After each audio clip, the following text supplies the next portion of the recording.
നമസ്കാരം. ഞാൻ നിങ്ങളുടെ പ്രിയപ്പെട്ട കഥാകാരി ഡോക്ടർ ബീന. ഇന്ന് ഞാൻ നിങ്ങളിൽ എത്തിക്കുന്നത് കാവ്യനീതി എന്ന കഥയാണ്. ഈ കഥ കേൾക്കുമ്പോൾ ചിലപ്പോൾ നിങ്ങളുടെ ചുറ്റുമുള്ള ആരുടെയെങ്കിലുമൊക്കെ മുഖം മനസ്സിൽ ഓർത്തു പോകും. പ്രത്യേകിച്ച് ജോലിയുള്ള ആൾക്കാർക്ക് കൂടെ ജോലി ചെയ്യുന്നതോ അല്ലെങ്കിൽ ബസ്സിൽ യാത്ര ചെയ്യുന്നതോ അല്ലെങ്കിൽ എങ്ങനെയെങ്കിലും കണ്ടുമുട്ടുന്ന ആരുടെയെങ്കിലുമൊക്കെ മുഖം. തീർച്ചയായിട്ടും ഇങ്ങനെയുള്ള വ്യക്തികളെ നമുക്ക് സമൂഹത്തിൽ പലപ്പോഴായി കണ്ടുമുട്ടാൻ സാധിക്കുന്ന കാര്യമാണ്. നമുക്ക് ശ്രുതിയുടെ കഥയിലേക്ക് പോകാം. കൂടെ ജോലി ചെയ്യാൻ തുടങ്ങിയിട്ട് കാലങ്ങളേറെയായി. ട്രാൻസ്ഫർ ഇല്ലാത്ത ജോലിയായതുകൊണ്ട് ജോയിൻ ചെയ്ത കാലം മുതൽ സർവീസിൽ നിന്ന് പെൻഷനാകുന്നവരെ ഒരുമിച്ചായിരുന്നു. സത്യത്തിൽ സ്വന്തം കുടുംബത്തിലുള്ളവരുടെ കൂടെ പോലും ജീവിതത്തിൽ ഇത്ര അധികം സമയം ചിലവഴിച്ചു കാണില്ല. നീണ്ട 32 വർഷം ഒന്നിച്ച് ജോലി ചെയ്തു. ജോലിയിൽ കയറി കുറച്ചുനാൾ കഴിഞ്ഞാണ് എല്ലാവരുടെയും വിവാഹം നടന്നത്. അതുവരെ എല്ലാവരും ഹോസ്റ്റലിൽ പിരിയാൻ വയ്യാത്തതുപോലെയുള്ള കൂട്ടുകാരായി കഴിഞ്ഞിരുന്നു. വിവാഹം കഴിഞ്ഞ ശേഷമാണ് തങ്ങളുടെ താമസം വെവ്വേറെയായത്. തുടക്കം മുതലേ ശ്രുതി വേറിട്ടൊരു വ്യക്തിയായിരുന്നു. എല്ലാവരോടും കൂട്ടാണ്, പക്ഷേ കൈവിട്ടൊരു കളിയുമില്ല. മറ്റുള്ളവർക്ക് വേണ്ടി സ്വന്തം ഇഷ്ടങ്ങളോ താല്പര്യങ്ങളോ സമയമോ പോലും മാറ്റിവെക്കില്ല. എന്നാലും എല്ലാ കാര്യങ്ങളിലും മുന്നിൽ തന്നെ ഉണ്ട് താനും. അതൊരു പ്രത്യേക കഴിവ് തന്നെ. വിവാഹശേഷം ഭർത്താവുമൊത്തുള്ള ജീവിതം കുഴപ്പമൊന്നുമില്ലാതെ പോകുന്നു എന്നാണ് മനസ്സിലായത്. 2 ആൺകുട്ടികളാണ് അവർക്ക്. ഭർത്താവിന് ദൂരെ ജോലിയായതിനാൽ ഒരുമിച്ചല്ല താമസം. വല്ലപ്പോഴുമേ അദ്ദേഹം വീട്ടിലെത്താറുള്ളൂ. അയലത്ത് താമസിക്കുന്നവരുമായി ഒരു ബന്ധവും അവർക്കില്ല. ആർക്കും അവരെപ്പറ്റി കൂടുതലായി ഒന്നും അറിയില്ല. ജോലി കഴിഞ്ഞു വന്നാൽ ഗേറ്റ് പൂട്ടി അകത്ത് കയറും. കുട്ടികൾ ആയാലും അടുത്തുള്ള ആരുമായും ഇടപെടാറില്ല. സ്വന്തം കൂടപ്പിറപ്പുകൾക്കൊരാവശ്യം വന്നാൽ പോലും ശ്രുതി വളരെ വിദഗ്ധമായി ഒഴിഞ്ഞു മാറും. രവിയുടെ അമ്മയ്ക്ക് ഒരു ഓപ്പറേഷൻ വന്നപ്പോൾ കുട്ടികൾക്ക് പരീക്ഷയുടെ തിരക്കാണെന്ന് പറഞ്ഞു കൂട്ടുകിടക്കാൻ പോലും ആശുപത്രിയിൽ പോയില്ല. അതൊരു കടമയാണെന്ന് പോലും, പോകാതിരുന്നത് തെറ്റാണെന്ന് പോലും മനസ്സിലാക്കാത്തത് എന്താണാവോ? അതോ അതിൻ്റെ ആവശ്യമില്ലെന്ന തോന്നലാണോ? അതും അറിയില്ല. പല കാര്യങ്ങളിലും രവിയുടെ പെരുമാറ്റവും ഇതിൽ നിന്നും വ്യത്യസ്തമല്ല. അങ്ങനെ 2 പേരും മിക്ക കാര്യങ്ങളിലും ഒരേപോലെ ആണെന്നാണ് പൊതു സംസാരം. അയാളുടെ കൂടെ ജോലി ചെയ്യുന്നവരും അത് സാക്ഷ്യപ്പെടുത്തുന്നു. ആർക്കെങ്കിലും ഒരു കൈത്താങ്ങിന് പോലും അവരുടെ കൈകൾ നീണ്ടു കണ്ടിട്ടില്ല. കയ്യിൽ നിന്ന് കാശ് പോകുന്ന ഒരു കാര്യങ്ങൾക്കും സഹകരിക്കില്ല. എന്നാൽ സ്വന്തം ആവശ്യങ്ങൾക്ക് കണ്ണും മൂക്കുമില്ലാത്ത ചിലവാണ്. തുണിത്തരങ്ങളും ഫാൻസി വസ്തുക്കളും വാങ്ങുന്നതിനൊരു നോട്ടവുമില്ല. ഒരാൾക്കൊരു ഉപകാരത്തിന് കിട്ടുമെന്ന് ആരും നോക്കണ്ട. കാര്യങ്ങളെല്ലാം നല്ല രീതിയിൽ തന്നെ ശ്രുതിയുടെ ജീവിതം മുന്നോട്ട് പോയിക്കൊണ്ടിരുന്നു. കുട്ടികൾ വളരെ മിടുക്കരായി പഠിച്ച് ഉന്നത സ്ഥാനങ്ങളിലെത്തി. 2 പേരും ഇപ്പോൾ നാട്ടിലില്ല. ജോലിക്ക് പോകാനുള്ള സൗകര്യത്തിന് രവി ജോലി സ്ഥലത്ത് നിന്ന് ഒരു ലോഡ്ജിലും ശ്രുതി ഇവിടെ വീട്ടിലും ഒറ്റയ്ക്കായിരുന്നു. ഇടയ്ക്ക് രവി വീട്ടിൽ വരിക പതിവുമായിരുന്നു.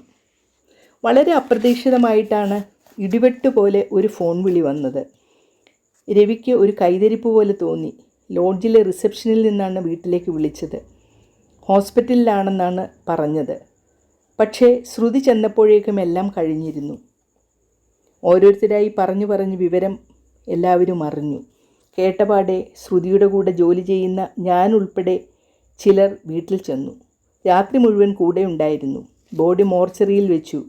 പുറത്തുനിന്ന് കുട്ടികളെത്താൻ 2 ദിവസം എടുത്തു. എല്ലാം കഴിയുന്നവരെ ഞാൻ അവിടെ തന്നെ ശ്രുതിയുടെ കൂടെ ഉണ്ടായിരുന്നു.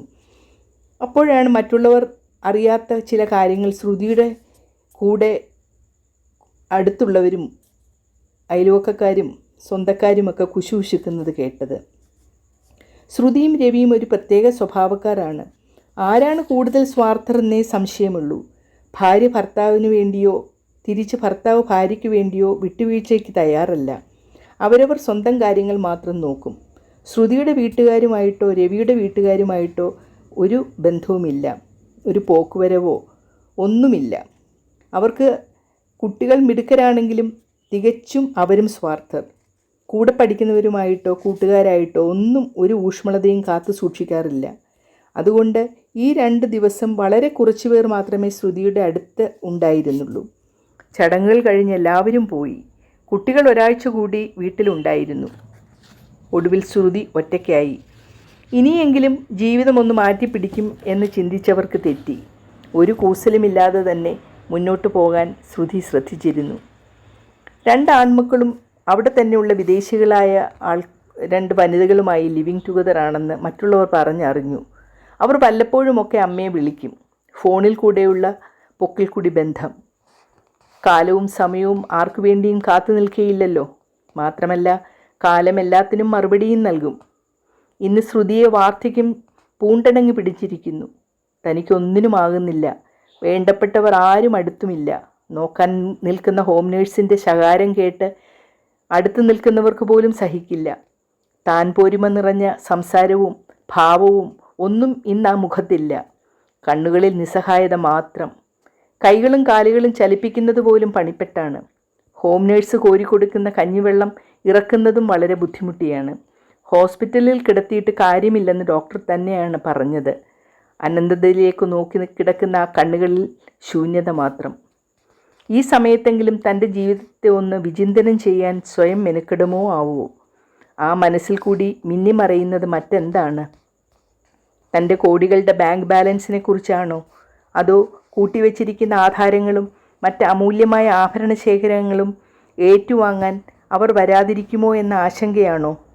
അതുമല്ലെങ്കിൽ തിരക്കിനിടയിൽ വരാൻ പറ്റാതെ അവർ ഇവൻ്റ് മാനേജ്മെൻറ്റ് വല്ലതും ഏർപ്പാടാക്കി കളഞ്ഞേക്കുമോ എന്ന ഞെട്ടലാണോ? കഥ ഇഷ്ടപ്പെട്ട് കാണുമല്ലോ. ഇഷ്ടമായെങ്കിൽ തീർച്ചയായും ലൈക്കും കമൻറ്റും ഇടാൻ മറക്കരുത്. ആദ്യമായിട്ടാണ് ഈ ചാനൽ കാണുന്നതെങ്കിൽ സബ്സ്ക്രൈബ് ചെയ്ത് ബെല്ലൈക്കണിൽ ഓൾ എന്ന ഓപ്ഷൻ ഇടുമല്ലോ. ഇനി അടുത്ത കഥയുമായി അടുത്ത എപ്പിസോഡിൽ കാണാം. നന്ദി, നമസ്കാരം.